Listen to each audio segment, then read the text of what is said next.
Beyond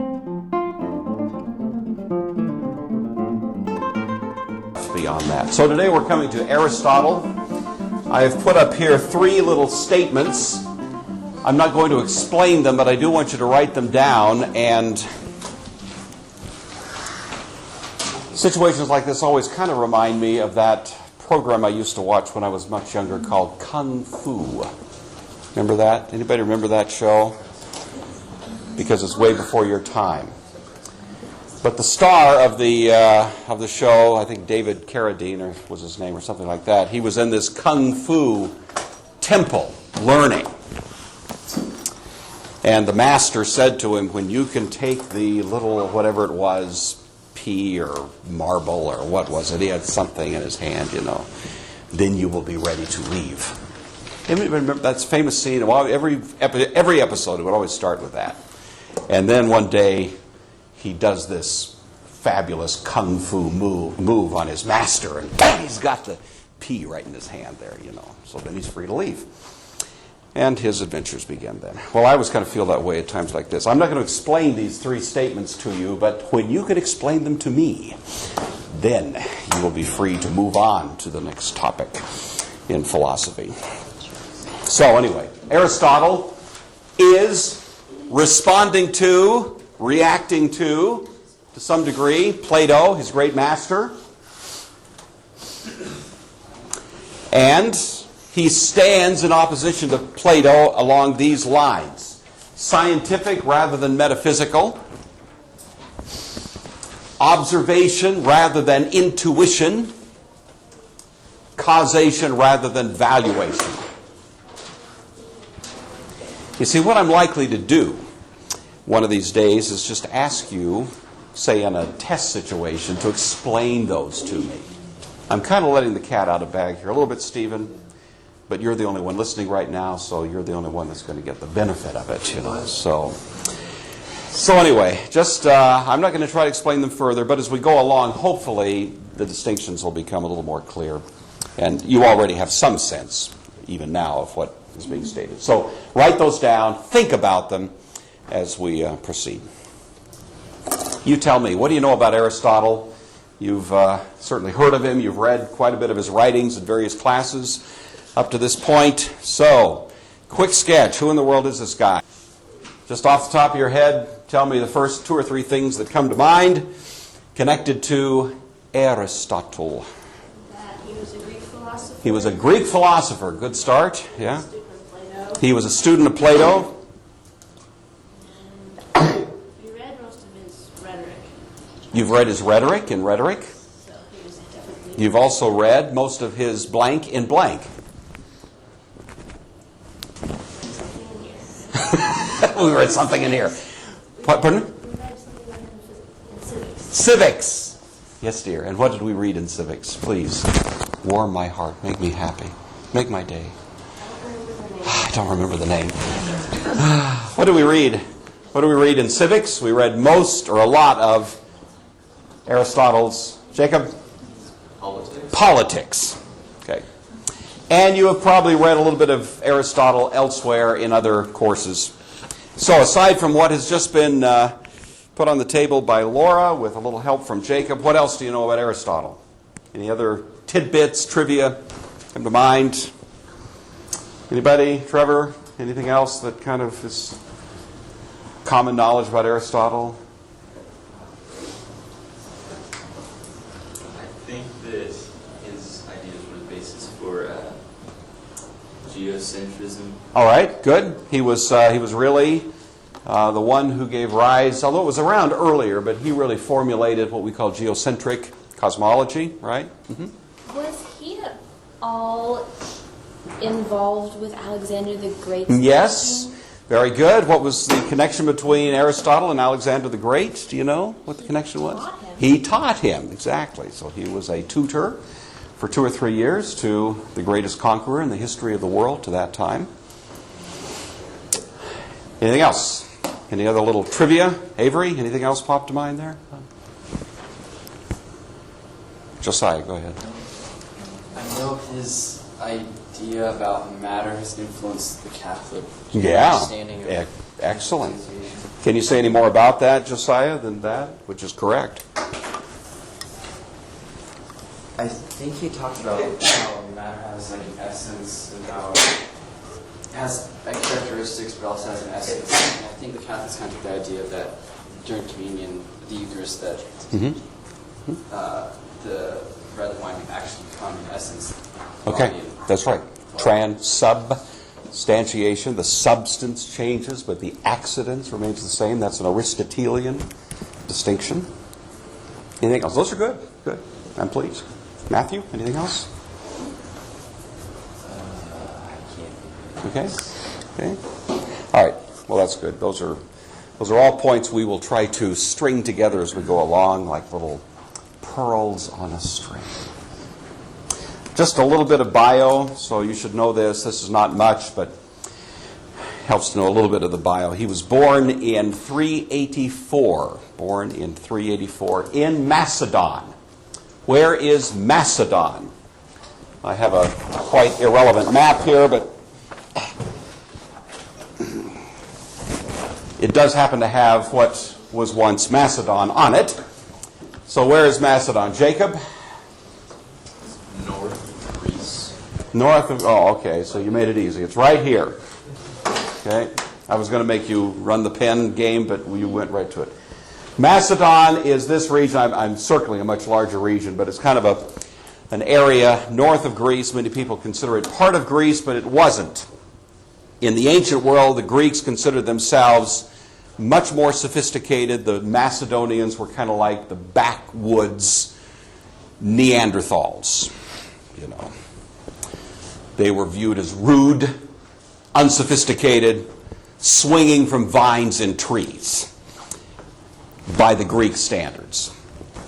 But that all kind of changed when Aristotle came along. Anyway, he was born in 384. His father was a physician. His father was the court physician to the father of Alexander the Great, whose name was, the father of Alexander the Great was named Matthew. Be brave. Is it Philip? Very good. Philip, which number? Okay. That's good. Philip, number, do you know, Sydney? I think it's number 2. 2. Due. Philip II. So remember, the Philip II is the father of Alexander the Great. And Aristotle's father, a guy by the name of Nicomachus, hence Nicomachean Ethics, which is one of the writings of Aristotle, dedicated to his father, was a court physician. He was the MD, you might say. At the age of 18, Aristotle, as a young man about your age, in fact, in some cases, your age, was sent by his father to kind of the center of the academic universe, which happened to be about 100 miles south from Macedonia down to Athens, where the most famous teacher in the world was running his school, and that most famous teacher and that school were, respectively, Alicia? Plato at the Academia. That's right, Plato and the Oaks. We are. And so there he was in the academy, and so this was considered to be the finest education you could get. And so off Alexander goes to be educated at the feet of the now quite famous and well-known and highly respected Plato. Yeah. So, working as Philip II's doctor, he was very wealthy for the time, correct? Oh, yeah. He was well off. Aristotle did so well that Plato just kept him on. So after he had gone through the basic curriculum, Plato said, stick around, I got a job for you, you know. So it's something like Miss Miller, you know, Allegra Miller, who was so brilliant here as a student that we just said, come on back, you know. Now she's teaching. So it may happen in your life too. I'm getting old. I'm going to be replaced pretty soon. You know, somebody want my job? Hey, you know, just kind of your opportunity may be coming. So anyway, Aristotle sticks around and stays at the academy then for from his 18th year to his 37th year. So this was the young adulthood of Aristotle. They had many people think that they didn't get along, that they were constantly in conflict. That is not true. They had the highest regard for one another. They had a huge amount of respect for each other, but they did differ. And in some ways, it was the difference between them that made life at the academy so juicy. You know, if everybody all says the same thing, it's the party line, everybody agrees, there's nothing where we can debate, then what fun is that? You've got to have something where you can kind of tangle with each other. And when Aristotle and Plato would tangle, wrestle intellectually, then the students, of course, got the benefit of that. That was really, very much to their educational help. There's a very famous painting, Renaissance painting, that tries to capture that difference.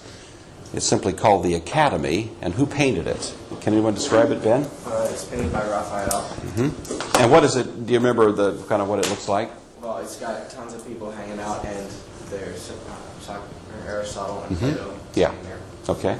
That's good. Y'all familiar with that?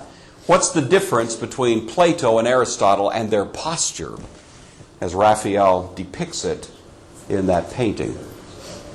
Anybody, do you know, Krista? Plato is pointing upwards, and then Aristotle has a book. No, not a book, but you're right, half right. Plato's pointing up. He's the old man, gray hair, pointing up. And Aristotle, the young man, is pictured, what's his posture? What's that? Close. Mrs. Van Kara, yeah. It's out, 4 fingers out, like that. So you've got the two of them in this conflict, and Raphael captures the difference. Because Plato calls us upward, right? He calls us up to the ideal world, the perfections, that inward quest through intuition to get to ultimate truth, not by examining nature, but by examining your soul. He's a rationalist. Aristotle's a scientist. Science has to do with particulars, 4 fingers pointing out, not 1 finger pointing up. Universal, particular. You get the difference? Particular trees, particular squirrels, particular ants and grasshoppers and students at the Oaks and all of this. It's particulars, not universals. Yes? Is it possible that the 4 fingers represent 4 elements? That's an intriguing hypothesis that I have never heard before till you, young man, said it. Have you ever heard that? Is that unique to you? I don't know. You might want to explore that. Maybe you should go and get a PhD in art history, write your thesis, and come and bring it back to me so I'll be able to address that. But I don't know. I've never heard that before. It's an interesting thought. Interesting thought. All right. So anyway, that's what's going on. So really, life at the academy was a lot of fun. And the students, some of them sided with Aristotle, some sided with Plato, but in any event, it was a great camaraderie that they had, and I think Plato appreciated the alternative emphasis from Aristotle. However, in 347, everything changed because Plato died. And so the great master was gone. Aristotle expected, in fact, Aristotle rather took it for granted that Plato was going to bequeath the academy to Aristotle. That he would be, he was the obvious successor. There's nobody even close to him in his intellectual horsepower. And so Aristotle was quite upset, disappointed, and angered when Plato actually willed the school to another famous guy you've all heard of, Zufrius. You know that name, don't you? Good old Zufrius. One of those household names, you just hear about him all the time. And I don't want to spell it because you don't need to know it. It does not matter, and I will never test you on who did Plato will the academy to. But just for if you're ever on Who Wants to Be a Millionaire, and it's the $1 million question, that could be the question, So, Zufrius, yeah. Because Plato's goal was trying to make everybody see the world of the forms. Wouldn't he have thought that Aristotle was getting in the way by posing? Yeah, but sure, and Plato disagreed with Aristotle, but he felt that when the two of them got together and argued, Plato always thought he won. So he thought, it's just helping me make my case. Of course, Aristotle always thought he won. And, some students agreed with one, some with the other. But, no, Plato was an academic. He loved you read his dialogues, and you realize that these are dialogues. These are conversations, many times intricate debates. He liked that, so he wasn't too troubled by that. All right, well, Aristotle was so upset that he quit. When he found out that Zufrius was going to take over, he just said, I'm out of here, enough of this nonsense. And so he takes off and travels for about 5 years. This is in 347. This is when he married. We know zero about his wife. But he did marry and traveled around and kind of, did what rich, younger, middle-aged guys do. They just kind of go out there and, hang out in the Aegean. So that's what he did. However, in 342, Aristotle was summoned by Philip II, who of course knew him, had known him since he was an infant, to come and be the tutor, not just to Alexander, but to the children of the royal court. And so Aristotle probably had half a dozen children that he was educating there. But of course the most conspicuous was Alexander. Alexander was about 13. It'd be like 13, 14, 15, junior high age, roughly.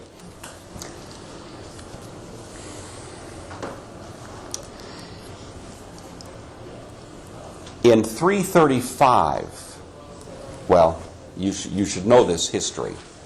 I'm just reminding you of it. In 336, Philip II was assassinated. Remember that? You all know that, don't you? Just nod your head affirmatively. There you go. 336, Philip II was assassinated. Some people thought Alexander was behind it. History remains somewhat oblique on that point. I kind of doubt it personally. I think he had too much regard for his father to have assassinated him, but there's arguments both ways. It's a somewhat intricate problem because Aristotle was actually born of, Alexander was born of Olympias, who was a foreign wife who'd been married by Philip, and there was all kinds of intrigue connected with that. But be that as it may, Philip dies. Philip was planning, you may recall, an attack against Persia. Philip wanted to sock them back for what they had done in the Second Persian War many years earlier, right? But now Philip's dead. So Alexander decides to pick up the mantle, and he launches his famous campaign in about 335, 334, sweeping the known world, right? So he comes out of Greece, he sweeps across Turkey, down into Egypt, over into Babylonia, over into India, and you're familiar with the whole campaign of Alexander. All during those years, I see you, Trevor, all during those years, Alexander is back in Athens. So when Alexander launched his campaign, Aristotle, I may have misspoke there, Aristotle went back to Athens and established his school in Athens, which is called the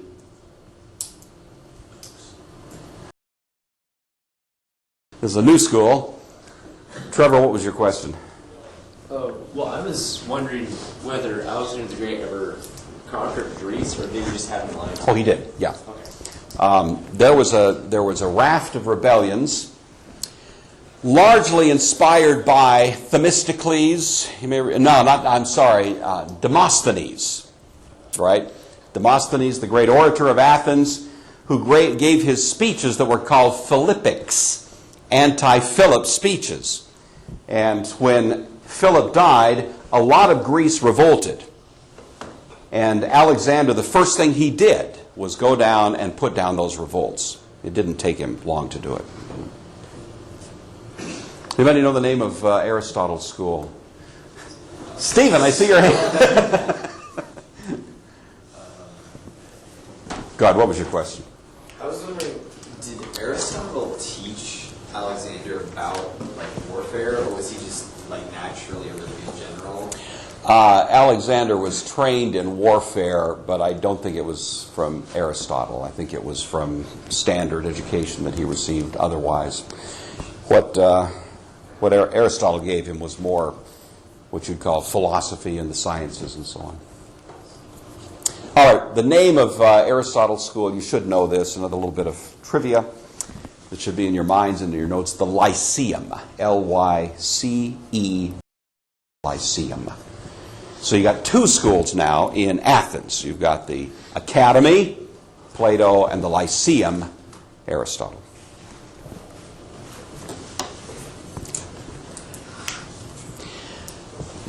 There was always a little bit of anti-Macedonian sentiment in Athens.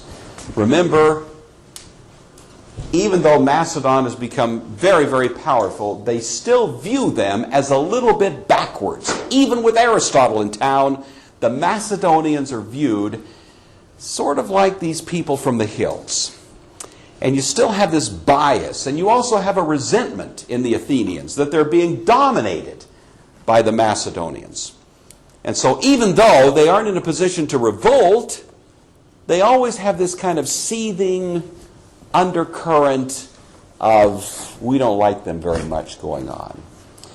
And when Alexander died in the year,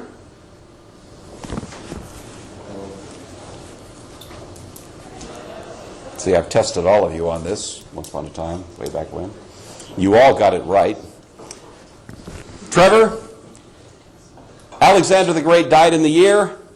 325. Oh, so close, so close. Josiah? I think it was 323. Right, 323.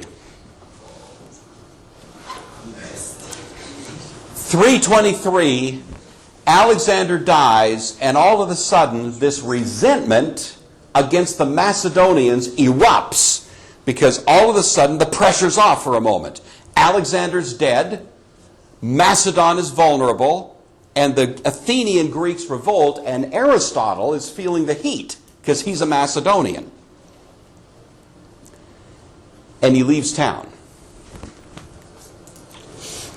And his words, his parting words as he departs Athens were, this is trivia. You learned this once. I don't know, does anybody remember it? I touched this just in passing in Bible context. It's one of the great moments in history. Aristotle leaves town, and his parting words were, anybody? No? What's that? A little sarcastic remark back there? Krista, you want to talk to, go ahead and give your line once again to Jordan. He needs to. He says this, I wanted to prevent the Athenians from sinning twice. Isn't that good? Avery, can you construe that? Why? What was the significance of that? Well, he was afraid that he would be put to death as well, like Socrates. Yes, exactly. That's right. Socrates, by this time, was a saint in Athens. He was and the fact that he had been put to death had been universally viewed as a great embarrassment to the Athenians. They now remembered him with great warm affection and deplored the fact that they had executed him those years back. But now Aristotle kind of sees the handwriting on the wall. They might do the same thing to him. So to keep them from committing the same sin twice, Aristotle leaves. Unfortunately, Aristotle died 1 year later. So that's the end of the story.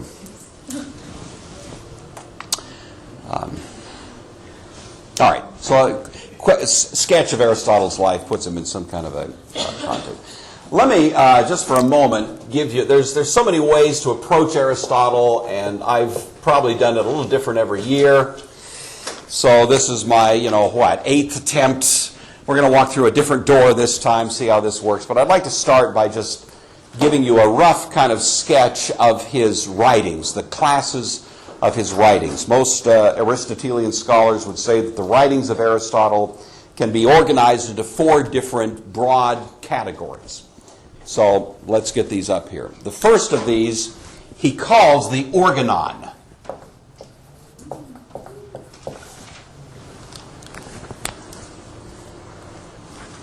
And the organon would have generally to do with what? Aristotle would probably disagree and say that this is not a class. This is the preface to his writings. This is like what you need to look at before you look at his writings, But most scholars will include it as one. So what is the organon? What do you suppose that's dealing with? What do you think? Spencer? Maybe the origins of the world. Very nice thought, yeah.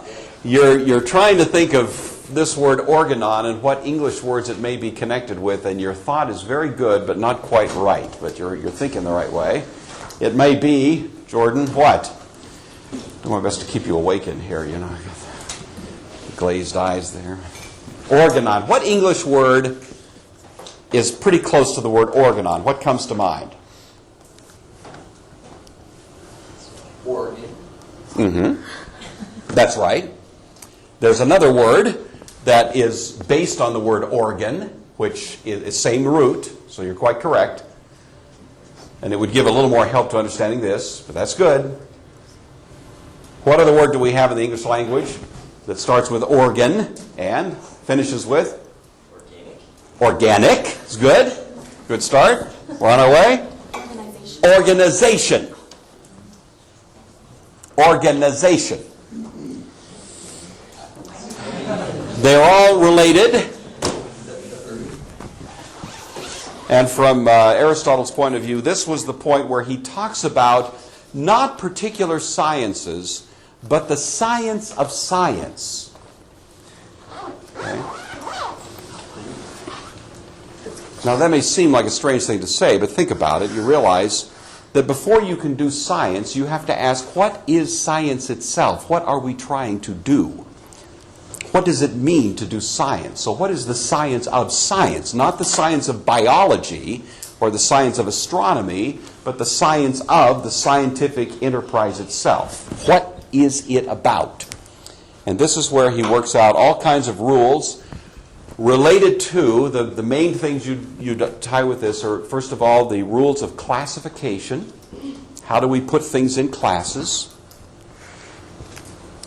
How do we say that this thing goes with that thing, and we call it by a predicate that is given a name that includes these and excludes those? And he probably does as certainly the most penetrating analysis of that had ever been done, and it has continued to be basic to the study of logic ever since. He talks about the rules of logic, the laws of contradiction, so on. A lot of the things that when you studied logic here, 8th grade? Is that when you do logic? You're really studying Aristotelian rules of logic. I don't know if you were told that then, but it's really become basic to the whole study of logic. Debate, fallacies, types of fallacies, formal fallacies, informal fallacies, syllogism, deductive, inductive, all of that is Aristotelian. Some people say Aristotle invented logic. I don't think so. But he did discover it. In many ways, logic was always there, but it took Aristotle to really formulate the rules, the canons, if you will, of logic, of organization. And so before he tackles any of the sciences that he goes after, he wants to tell us what are the rules by which he is going to play, and that's the organon. Yeah. I was writing when you first introduced this. Is this the 4 categories Of his writings, yeah. And thus of his thought.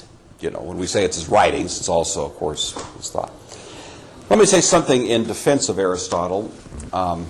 Some people think when you read Aristotle, he is so deadly boring they can't even believe how stultifying to the brain it is to read Aristotle. Aristotle wasn't that bad a writer. He wasn't as good as Plato, but Plato wrote all his own stuff. But a lot of what we have from Aristotle, this is quite important, is not Aristotle's writing. It is notes. What is this knowing look over here? Avery? I recall what you were going to say. Good, let's hear it. You beat me to it. That's great. What? They're all notes from students. That's right, lecture notes.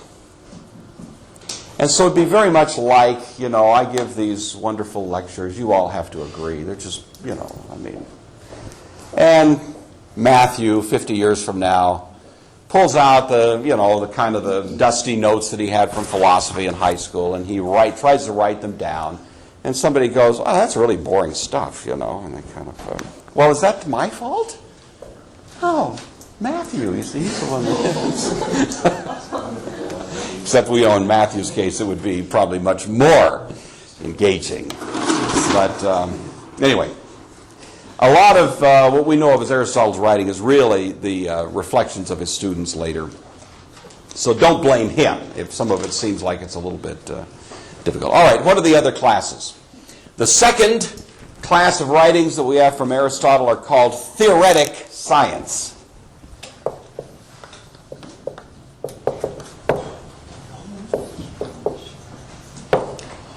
Theoretic. He calls it theoretic because in some ways these sciences must be formulated to a high degree based on theoretical models, not direct observation, but kind of extrapolating from your observations. Here are the subjects that come under the heading of theoretic science. Physics.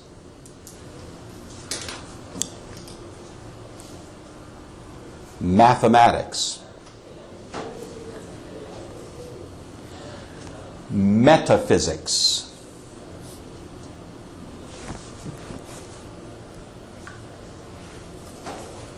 Biology.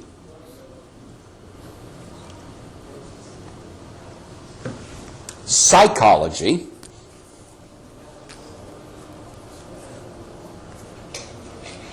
And anthropology.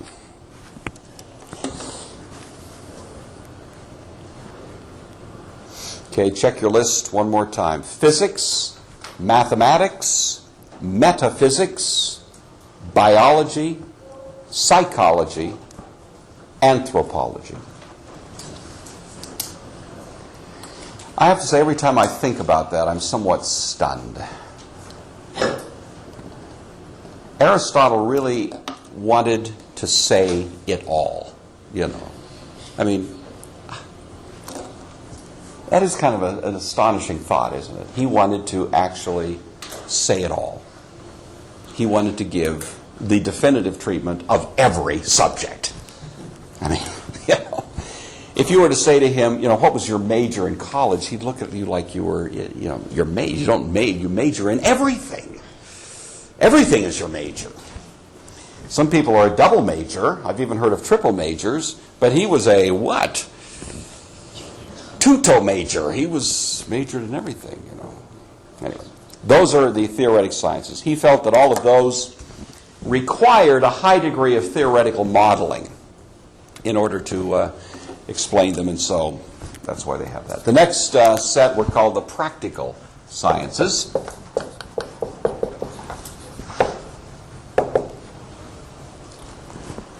There's only two of these. Ethics and politics.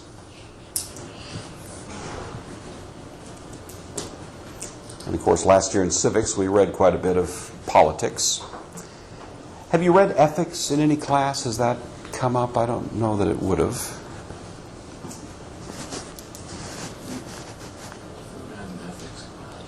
You had an ethics class, but we didn't read ethics. We didn't read His ethics are called the Nicomachean Ethics. I won't test you on that, but you might make a little note of it. The last class of writings are called the poetic. Poetic science. There's only two of these. One of them is poetry. And the other is what? What's the only one that you think has to be on the list? You haven't seen it yet, so it must be here. And it must be, Ben? Rhetoric.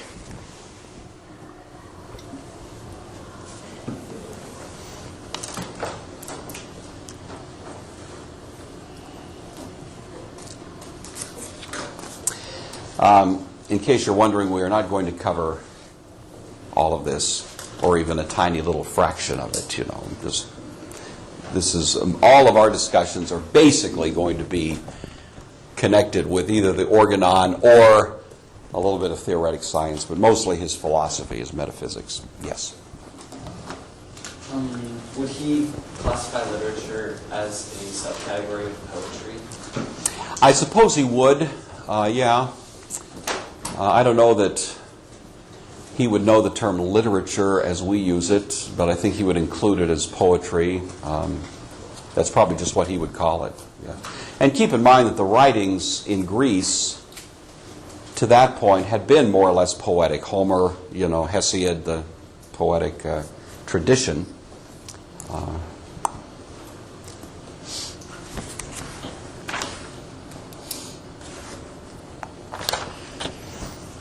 right. So far, so good? Making sense? Questions? I'm going to kind of step to a new little topic here, but okay?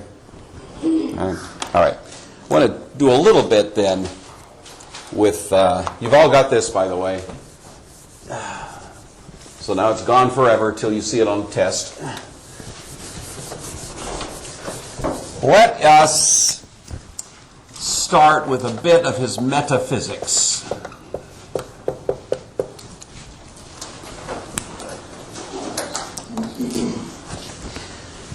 Remember, this had been the great quest of the pre-Socratics.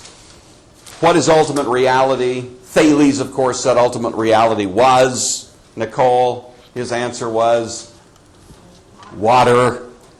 Others said it was different things. Heraclitus said it was just change itself. Parmenides said it was being. You have all of this conversation going on. And finally, Plato comes along and he says ultimate reality is to be found where? Where we find it, Caleb? We're looking for ultimate reality and we are a Platonist. Where do we go to find it? If we're following Plato, ultimate reality is where? In God. Well, not quite in God, but you're on the right track. It is where? In the world of forms. In the world of forms. It's upstairs. Remember Raphael's finger pointing up? That's where it is. The ultimate reality, chairness. You know, that's where. All right. Aristotle asked the question, where do we find this that the Greek quest has sought?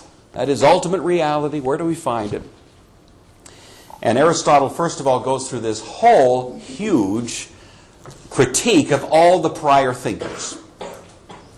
If you ever want to be noted as a great thinker, you know, then one of the things you have to do is go through and write major treatises on why everybody else was wrong. You know, you got to do it. You know, so yeah, and it's harder for you than for Aristotle, because Aristotle only had, what, a couple of hundred years of Greek. You've got, you know, what, several thousand years you have to go through and say, these guys were wrong, that guy was wrong, Aristotle's wrong, Plato's wrong, Marx was wrong, Nietzsche's wrong, wrong, and now Dimmel is right, you know, and so you can entitle your book that. Dimmel is right, you know, and it'll sell 4 or 5 copies to your mom, and, you know, there you are. So, yeah, so.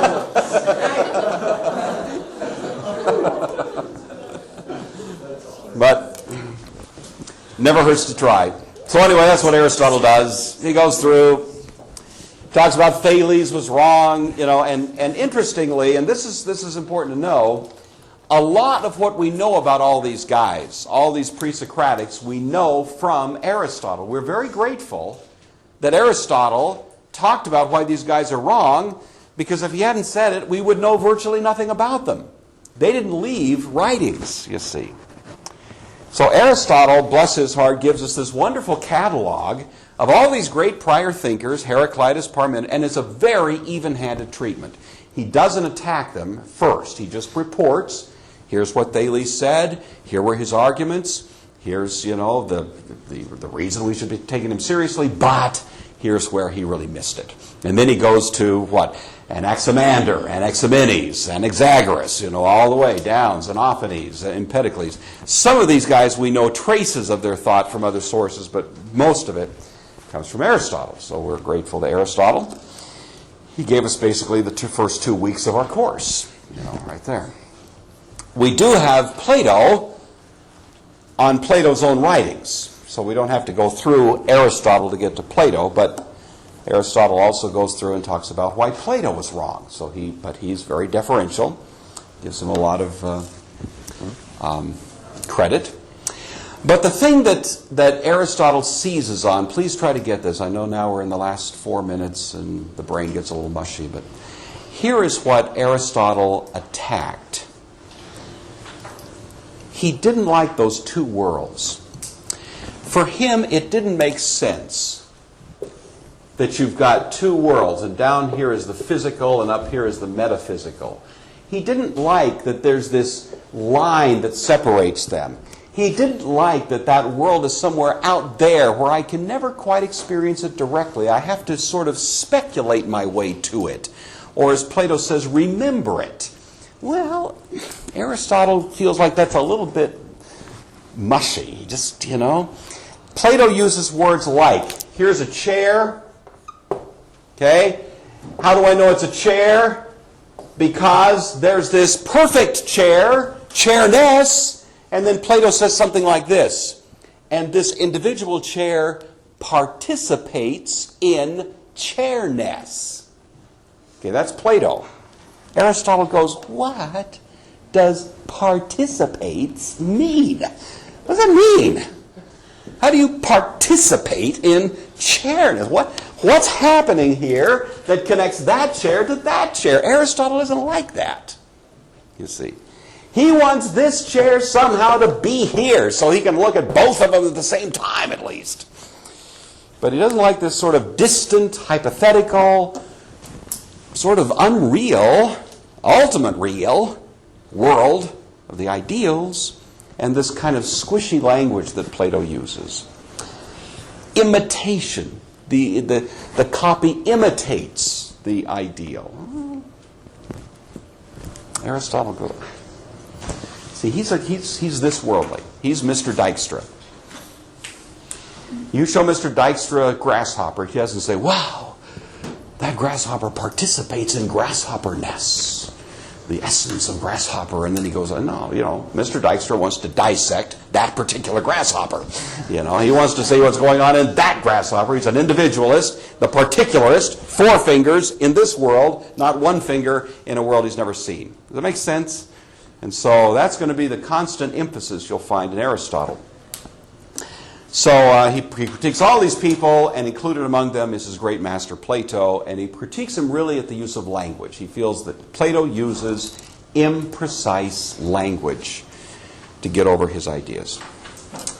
All right, questions? Was Aristotle a little bit more spurned on to completely go against Plato's theory because he was probably mad at him? I don't think so. He was a little miffed that Plato didn't give the school to him, but I don't think that factored into his broader philosophy. I think this was really... Remember, his dad was a doctor. He kind of grew up with a more scientific outlook.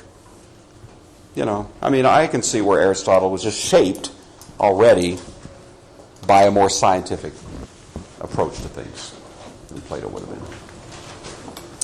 Any other comments, questions in the last 30 seconds? So far, so good? Kind of makes sense? Okay. Arrivederci.